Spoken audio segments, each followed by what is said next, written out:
Hi guys, welcome back to my channel.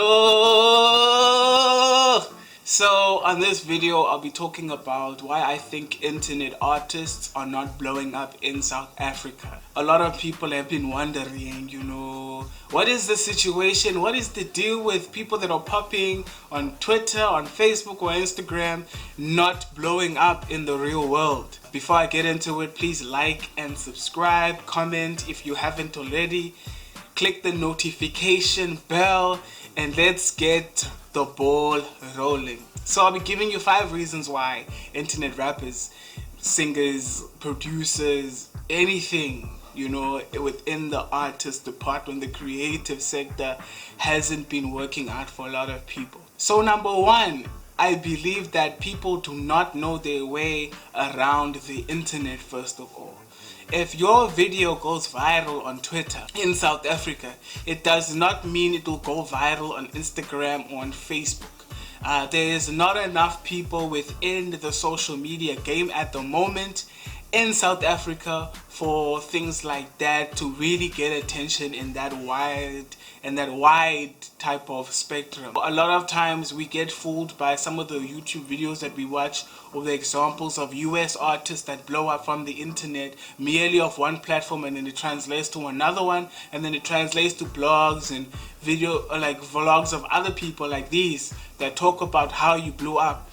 South Africa is not at that stage yet. Data is still expensive for a lot of people, so I believe that a lot of times when we see these artists buzzing on the socials, well, on one platform, we believe that it's what South Africa feels, that how they feel about that artist, that their blow up is around the corner. It's not true at all. It's just South African social media isn't even 5% of the whole population.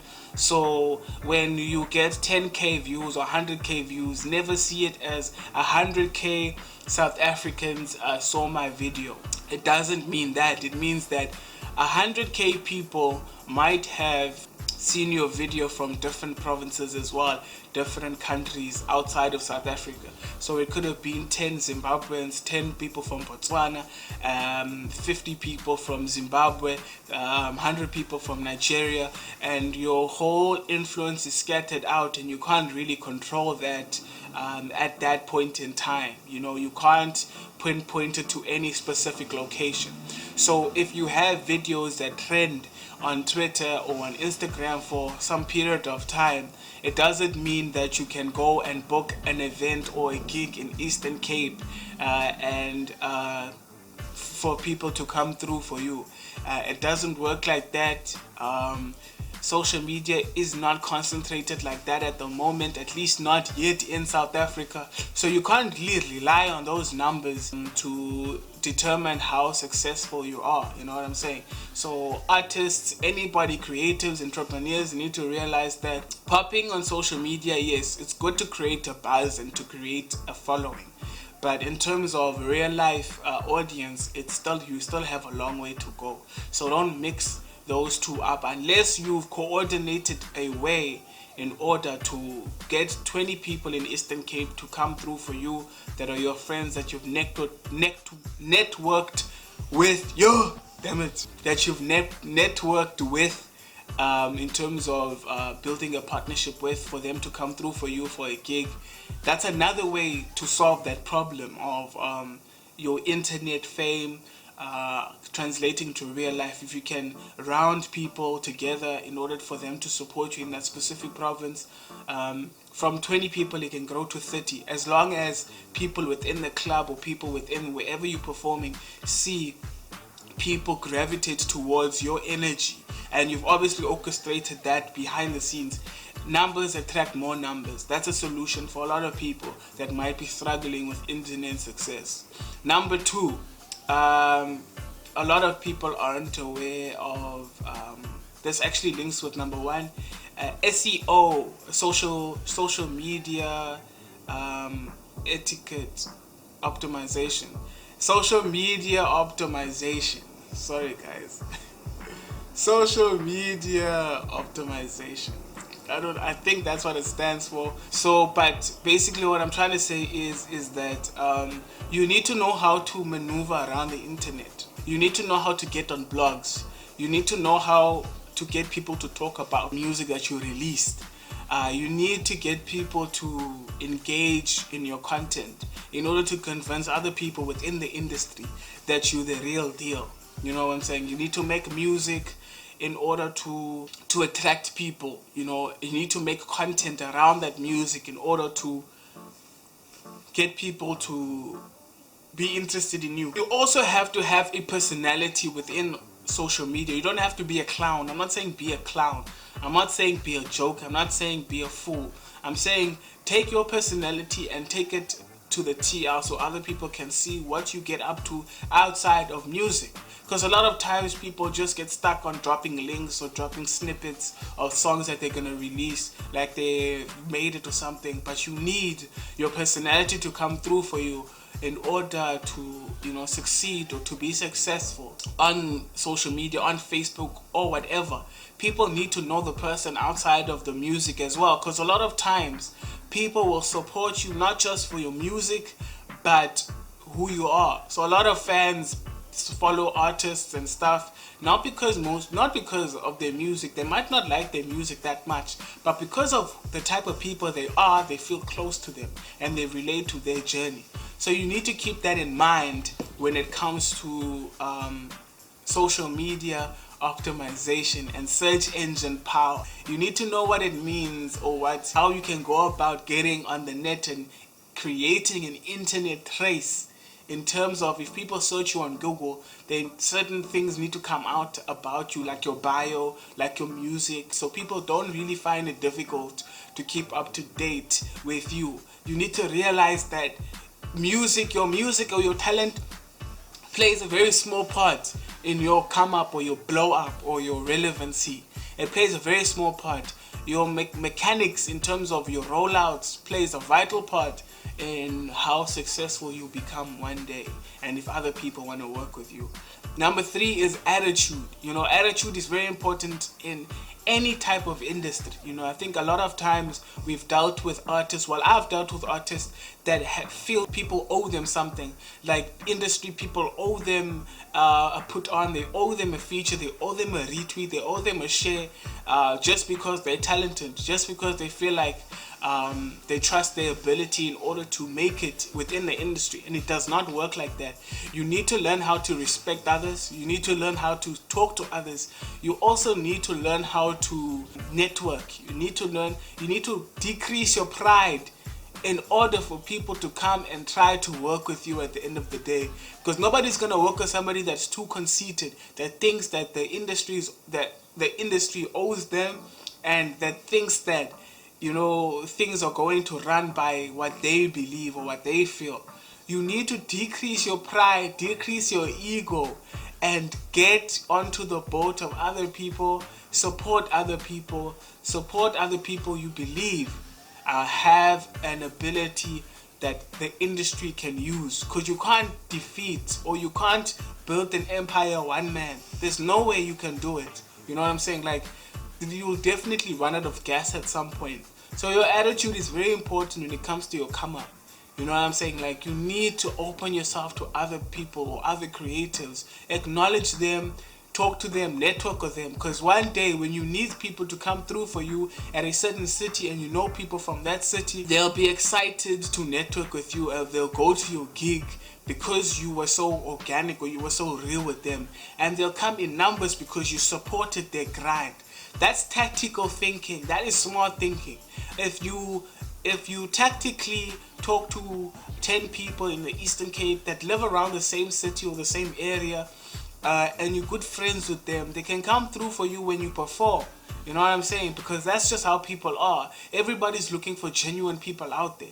You can say you're a genuine person the whole time and say you're a real person, but then don't do and don't follow those things that are real. You know what I'm saying? So be genuine. Number 4 is sound. So everybody's complaining about how everybody sounds the same. Like, you know, you hear that thing of industry people saying that artists on the come up or sounding like artists that have made it, and that's perfectly normal. It happens in all types of industries. It's just unfortunate in South Africa that the industry is so small, so you can't really ignore that or run with that. You know what I'm saying? Sometimes you can be confused with another artist on radio. I can play your music, and then afterwards, or before I play your song, I play Nasty C song. So somebody on the radio might think they're listening to Nasty C again, or a young version of Nasty C. And it doesn't really do good for your brand in terms of that. So you need to work on your own individual sound. Stop trying to force people to listen to you when your sound hasn't been figured out yet. Try to figure out what direction your music is going. Try to figure out what your plan is, and how unique you are in terms of the approach of your music, and why people should actually have you on rotation, why people should actually have you on the aux cable, put you on aux duty for you to get out there more. Because there's no way you can try to be another superhero or try to live in another superhero's shadow. Always try to see yourself as a superhero. That's what I believe, in any industry. Even me, I try to picture myself as a certain superhero, and I wear that cape, and then I make sure that I'm unique in my own way in whatever I'm doing. You know what I'm saying? Because at the end of the day, people are going to remember for who you are and not who you were trying to be, or you'll always live in other people's shadow. And my number five is spamming. I think I already addressed that in the number 4, around how you should approach people and how you should tweet people. Don't spam people with links, because they're going to get tired of you and block you. They're going to get annoyed by you and they won't listen to your music.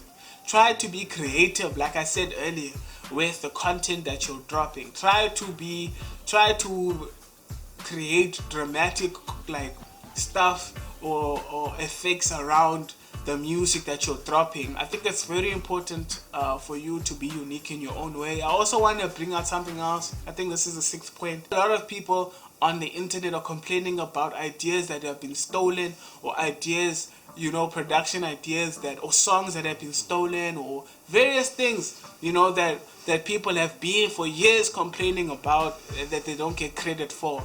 And the only way to protect yourself is through copyright, is registering the trademark your name, trademark the idea, trademark anything that you feel that can be stolen, you can use in order to blow up. Trademark it, protect yourself. Because if it was stolen, then it should be easy for you, or it should be a relatively quick process for you to get a lawyer involved in order for you to get your money.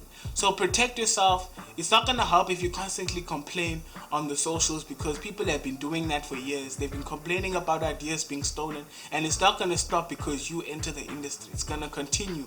You know what I'm saying? So protect yourself. Make sure you have the right codes in order to get on radio. Make sure you send the right formats. Read the T's and C's of the separate radio stations. Not all radio stations have the same type of criteria when it comes to playlisting. You also have to have leverage when you're negotiating at the table when it comes to work put out or work publishing. You need to have hard-hitting numbers in terms of viewers, in terms of streams, for you not to be walked over at the negotiation table of management teams, publishing teams, of newspaper teams that can get you to these separate type of platforms. It is very important for you to negotiate with hard-hitting numbers, even if they're not big numbers, but numbers that you can start with, so you can show people I can get on radio on my own, I can get on music channels on my own. So what can you do for me that'll benefit our partnership? Because I already know how to do this, so you don't have to work so hard, or it doesn't have to be too one-sided. Try to be an all-round hustler in terms of getting your content out there before trying to negotiate at the table. Because internet fame, guys, it's good, it's dope, we recognize it, but at the end of the day, you want to get on radio so you can get to different ears within other regions, so you can get bookings in those areas, and you want to get rotation as well. Roll out plans with social media, roll out plans on the ground. Don't be afraid to go to your hood, to be in your hood and take a boombox and go play outside and get people's opinion of your music. That's a good way to do PR. That's a good way to get yourself out there. Somebody might drive past and hear that music that you're playing, and they might know somebody within the industry, and they might plug you. So if you don't do that, you're closing that opportunity for yourself. Yeah, it is hard work, it is difficult. At the end of the day, some people don't want to be doing these hard things, they just want to make music. At the end of the day, guys, the internet isn't working yet. We are progressing towards those times, but it's very slow in South Africa because of the data issue. So work hard, put in the work, be an all-around hustler. You know, be a businessman as well, be clever with how you put out content, and yeah. Guys, if you have any suggestions of what else artists can do in order to get out there more, what else other YouTubers and creators can do to get out there, you can drop a comment below and share your views. You know, if you disagree, you can drop a comment below. If you're not happy with the video, tell me. You know, if you're not happy with something I said, please comment so we can get talking, we can get networking, because I like to get your views on everything that we talk about, you know. So yeah, don't forget to like, comment, subscribe, support my journey if you haven't already. Let's work together so we can make the game or the games better. I will see you on the next one.